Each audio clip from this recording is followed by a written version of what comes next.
Okay, narito po ako sa baba ng opisina ng Margo TV Philippines, the One Executive Building or the One Executive Office. Yan po, the One Executive Office. Yan.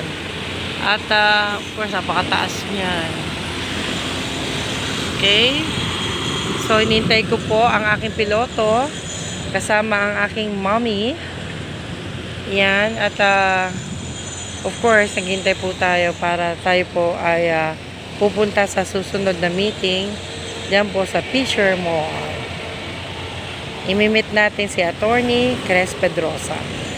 Yan po ang ating butihing ina sa labas ng bahay. Okay? So, let's wait for her and for my pilot.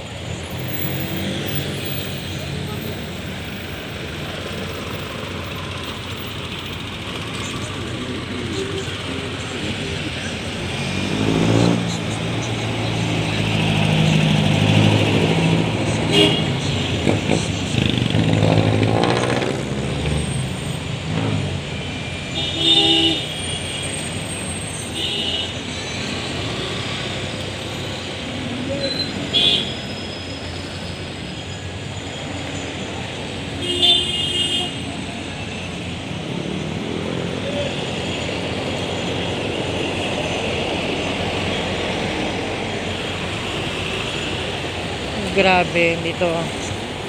Ito po ang West Avenue corner, Quezon Avenue doon sa intersection. At kung makikita po natin, yan.